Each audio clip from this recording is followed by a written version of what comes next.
This week's Tales from the Territories episode covered Polynesian Pacific Pro Wrestling out of Hawaii, which I would love to be in Hawaii right now, but maybe one of these days. But Polynesian Pacific, for a time, was run by the High Chief, Peter Maivia. So you knew when Rock and his production company put this series together, this was a territory that would get a lot of love. And the roundtable included Rocky Iaukea, the son of the late King Curtis Iaukea, who was one of the territory's biggest stars. And if you were a 90s wrestling fan, you remember him as part of the Dungeon of Doom with Kevin Sullivan. Sullivan was part of the roundtable as well, and you can tell how much his time working there influenced him and how much respect he had for the family, working with Curtis in the Dungeon of Doom, and Sullivan may have also had booking power around the time they hired Prince Iaukea, who came in as part of the WCW Cruiserweight division.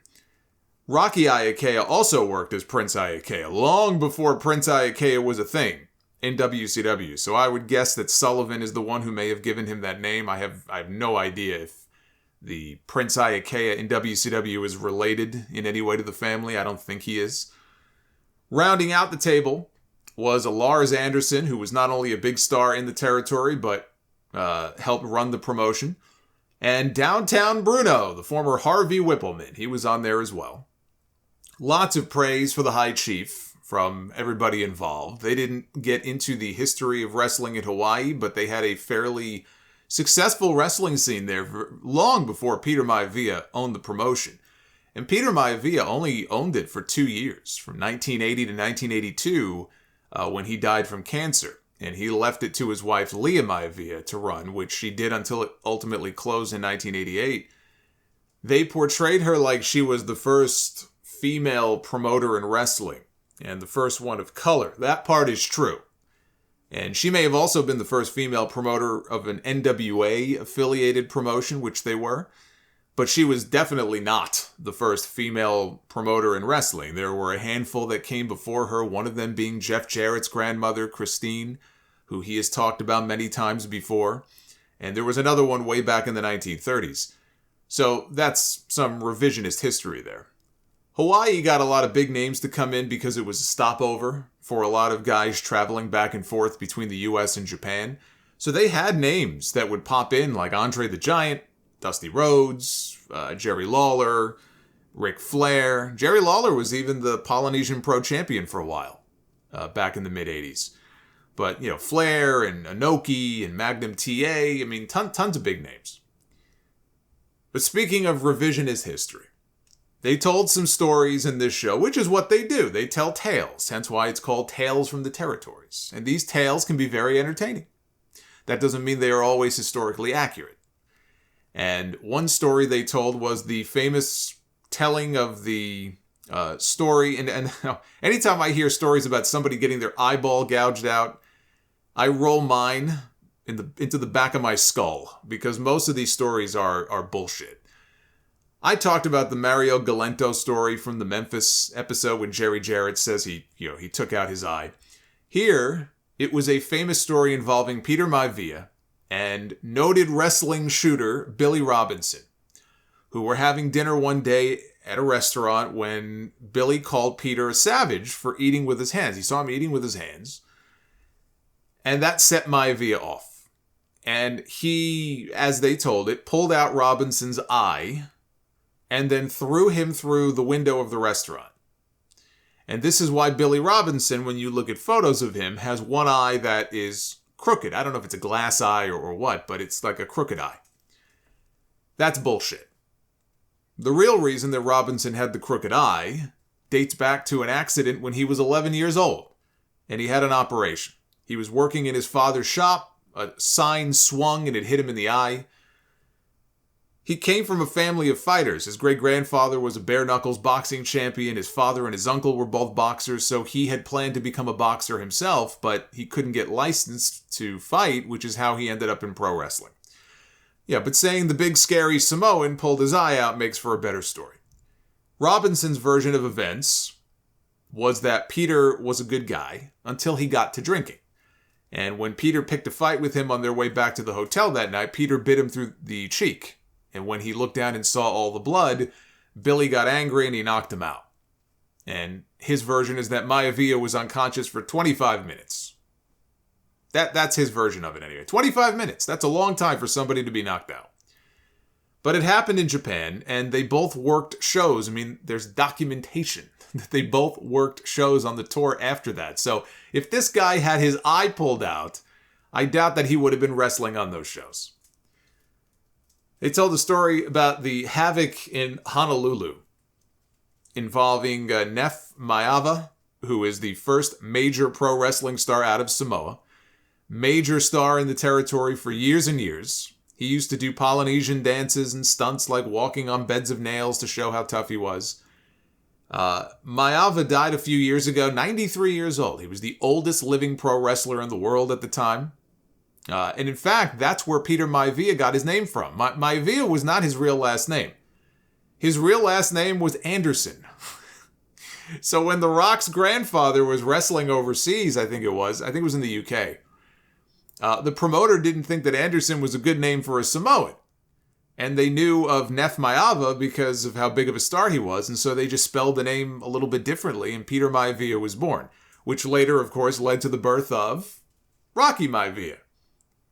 Imagine if he would have kept the name. We would have had Rocky Anderson in WWE. But it was King Curtis against Neff. This was in the early 60s. Curtis was beating up Maivia so badly, and he slipped an Alka-Seltzer tablet into his mouth so he would start foaming at the mouth and looked like he was convulsing. Yeah, the whole tablet in the mouth, like Alexa Bliss after her loss to Charlotte last year. So it looks like the guy is having a seizure, and it led to a riot. And the story they told in the episode was that Peter Maivia ran down to the ring because he and a bunch of the Samoans were waiting. It's like they were waiting in gorilla. And the idea was that when the bell would ring, that would be their cue to come down and make the save. But the problem is the people lost their shit and there was a bit of a riot. And so the timekeeper, the bell got knocked down. He couldn't get to the bell right away. The Samoans backstage, they have no idea what's going on. Finally, the bell rings. Here comes Peter Maivia running down to the ring. He grabs the microphone and he was able to calm down all of the Samoan fans by telling them that they would take care of it. It would be looked upon as insulting to them if the fans thought that they had to go and, get physical and start beating up King Curtis. So that was sort of, playing some mind games and thinking on his feet to try to calm the situation down, which he did. And that's a wonderful story. The only problem with that story is that Peter Maivia never wrestled in Hawaii until the late 60s. So he would not have been there at the time. There was a riot that made the newspaper, and the part they told of one of the police officers getting hit by a chunk of concrete was true. I found the newspaper clipping from the Honolulu Advertiser, August 18, 1961. 8 charged in wrestling show riot. And 9 people, including 4 police officers, had to be treated at the hospital, including one officer who was struck by a cement brick. Iaukea had so much heat for winning the title that night. After he got to the back, the article says, a group of fans lifted a bench and tried to use it as a battering ram to get into Iaukea's dressing room. And it said, though the fight lasted only 15 minutes, the corridor was stained with blood. People were crouched in corners and sitting on chairs, nursing their wounds. And maybe the scariest part of this story says, during the fight, Metro Squad policeman Larry Tafulu, age 24, had his pistol knocked from its holster, but an unidentified fan picked it up and returned it to him. You talk about dodging a bullet. Literally. That could have been very bad. Kevin Sullivan told a story about Leah one night telling him that he was going to go over and he was going to win the title from Siva Offi. And I remember when Vince McMahon brought Siva Offi to WWE. Remember he brought him in as Superfly Offi, the cousin of Jimmy Snuka. He was a carbon copy of Snook. I mean, the way they dressed him up and the way that they announced him from the Fiji. I mean, this was like Jim Ross going on Raw and saying, I brought back Diesel and Razor. And then you see the Wish versions of Diesel and Razor Ramon walk out. This was the Wish version of Jimmy Snuka. And, he didn't get over at all, of course. And they didn't do him any favors with the way they debuted him at Madison Square Garden, of all places. Of all places. At MSG, where Snuka was like, for years, he was like a god. You gotta find the clip. Howard Finkel announces, from the Fiji Islands, Superfly! And the crowd goes crazy, right? We see Offi in the back. He hasn't come out yet. He's making his entrance.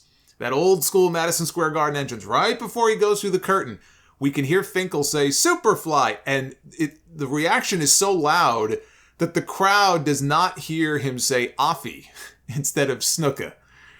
They think it's Jimmy Snuka.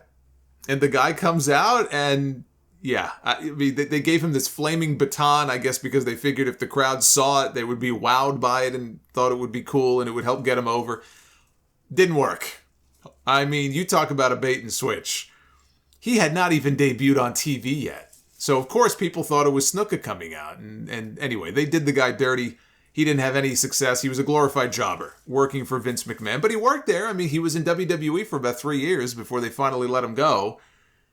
But Sullivan, anyway, to this story, he was going to be wrestling Offi and win the world title from him. And Sullivan wanted to know, well, who's going to protect me when I win this championship? Because these fans are going to kill me. He knew he was a dead man because the audience was like 99% Samoan. And he said he looked over and he saw a bunch of Samoan, security officers, but they were all liquored up and he didn't have a lot of faith they were going to really do much to protect him. So he didn't care about the title. He wasn't a mark for the belt that night. He just wanted to make sure he got out of there alive. And it's like the Ric Flair title match with Jack Veneno in the Dominican Republic. It's a very similar story. Flair left the belt and let them all think that Veneno beat him to win the championship. He just wanted to get out of there in one piece. So when he got to the ring, he pulled Offi on top of him and said, pin me. And he pinned him, and he got the hell out of there. They talked about rival promoters trying to muscle their way in on Leah and how everybody wanted a piece of the territory in Hawaii. Dunbar Wakayama, which is a very interesting name. Dunbar was their announcer for years. He left to start his own rival promotion and was very upset when he was told that he had to pay to use their talent. And Lars Anderson said, booking fees were standard in the business when promoters wanted to use other people's talent. Wakayama saw it as extortion. And he claimed that Leah had one of her business partners call up Dunbar, as Anderson tells the story. He said Leah had one of her business partners call up Dunbar to extort him for $5,000. Well, that's what Dunbar thought. Dunbar said it was extortion. This person called him. They wanted $5,000. They threatened his family. They said his son was going to, his son got a phone call that they were going to cut off his balls and stick them in his mouth, which sounds pretty threatening to me. So the defense claimed, in the story here, because this went to trial. This whole thing went to trial. And the defense claimed that it was one of the referees that made the phone call. It was not Leah's business partner. But that spooked Dunbar enough that he got the FBI involved. And they wired him up for a meeting with Leah and Lars, and money was exchanged. He gave them $1,800 towards the $5,000 that they had asked for. And the agents were waiting to arrest Leah and Lars as soon as they stepped outside. They ended up spending a few days in jail. There was a trial. They said in the episode the trial lasted 13 weeks. It was more like 6. They exaggerate wrestling trials the way they do wrestling weights. Bob Geigel, the president of the NWA, he testified and explained to the jury what a booking fee was. Ultimately, the jury found them not guilty. Leah got deported back to Samoa because she wasn't a U.S. citizen, and so they portrayed it like, that she's being treated like a guilty person, even though she was found not guilty. This is very unfair.